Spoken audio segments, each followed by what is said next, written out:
रात का समय था। शहर की गलियों में सन्नाटा पसरा हुआ था। चारों तरफ बस एक ही आवाज गूंज रही थी, उस रहस्यमयी आदमी के कदमों की। वह आदमी जो हर रात इसी समय शहर के अलग-अलग हिस्सों में दिखाई देता था। कोई नहीं जानता था कि वह कौन है और क्या करता है, लेकिन एक चीज सबको मालूम थी, वह आदमी ख्वाब बेचता है। उसका नाम था अनवर। उसे लोग ख्वाबों का सौदागर कहते थे। उसकी दुकान शहर के पुराने बाजार के कोने में एक छोटी सी गली में थी। वहां कोई साइन बोर्ड नहीं था, न ही कोई रंगीन लाइटें, लेकिन जिसने भी एक बार उस दुकान का रास्ता पा लिया, वह दोबारा वहां जाने से खुद को रोक नहीं पाता था। एक रात उस दुकान की ओर एक नया ग्राहक आया। उसका नाम आर्यन था। आर्यन की उम्र लगभग 30 साल थी, लेकिन उसकी आंखों में निराशा का साया था। उसने बहुत कोशिश की थी अपने जीवन में कुछ बड़ा करने की, लेकिन हर बार नाकामयाबी ही उसके हाथ लगी। उसने सुना था कि अनवर के पास जादुई ख्वाब होते हैं जो लोगों की किस्मत बदल सकते हैं। यही सोचकर आर्यन भी अनवर की दुकान पर पहुंचा। दुकान में घुसते ही उसकी नजर उस बूढ़े आदमी पर पड़ी जो लकड़ी की एक पुरानी मेज के पीछे बैठा था। अनवर ने मुस्कुराते हुए आर्यन की ओर देखा और कहा, तो तुम ख्वाब खरीदने आए हो? आर्यन ने हल्की सी मुस्कान के साथ सिर हिलाया और पूछा, यहाँ के ख्वाब क्या सच में जादुई होते हैं? अनवर ने धीमे स्वर में कहा, हर ख्वाब की अपनी कीमत होती है मेरे दोस्त। सवाल यह है कि तुम उसे चुकाने के लिए तैयार हो या नहीं। आर्यन थोड़ा घबराया, लेकिन उसकी जिज्ञासा जीत गई। उसने कहा, मुझे क्या करना होगा? अनवर ने एक पुरानी किताब निकाली और उसके पन्ने पलटते हुए बोला, तुम्हें केवल अपना सबसे कीमती सामान देना होगा और बदले में तुम्हें वह ख्वाब मिलेगा जो तुम्हारी जिंदगी बदल देगा। आर्यन ने सोचा कि उसके पास ऐसा कुछ खास नहीं है। उसने पूछा, कीमती सामान जैसे कि पैसा या गहने? अनवर ने मुस्कुराकर कहा, नहीं, वह नहीं। मुझे चाहिए तुम्हारा सबसे अनमोल ख्वाब।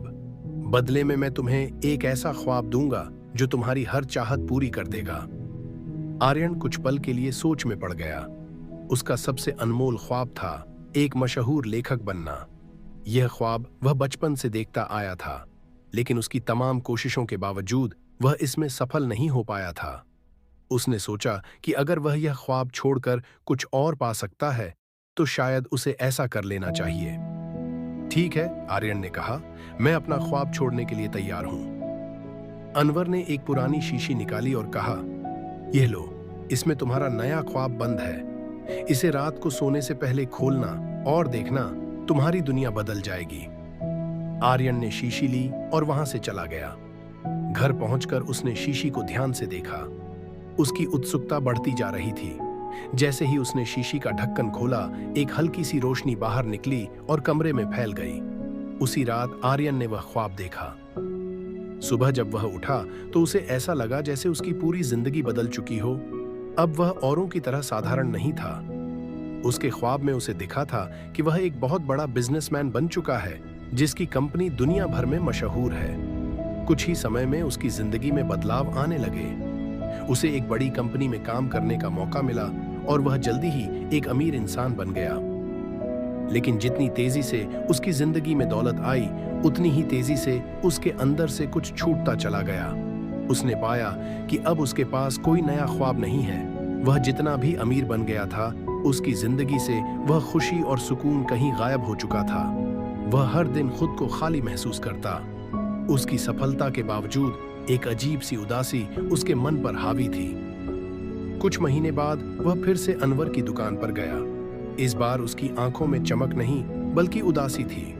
उसने अनवर से कहा, मैंने अपना सबसे अनमोल ख्वाब खो दिया, लेकिन अब मैं समझता हूं कि दौलत से ज्यादा कीमती कुछ और है। क्या मैं अपना ख्वाब वापस ले सकता हूं? अनवर ने एक गहरी सांस लेते हुए कहा, ख्वाब एक बार जाने के बाद वापस नहीं आते दोस्त। तुमने जो चुना था वह तुम्हें मिला, लेकिन अब यह तुम्हारे ऊपर है कि तुम इसके साथ क्या करते हो।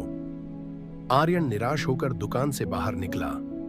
अब उसे समझ आ चुका था कि असली खुशी दौलत और शोहरत में नहीं, बल्कि अपने ख्वाबों को जीने में है। वह वापस उस जगह पर लौट आया जहां से उसने शुरुआत की थी, लेकिन इस बार वह अपने खोए हुए ख्वाब को फिर से पाने की कोशिश में जुट गया।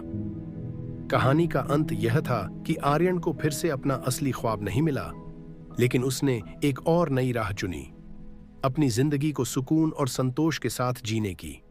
उसने सीखा कि ख्वाबों की कीमत सिर्फ दौलत या शोहरत नहीं होती, बल्कि उनके पीछे छिपे उस जुनून और खुशी की होती है जो हमें जीने की असली वजह देती है।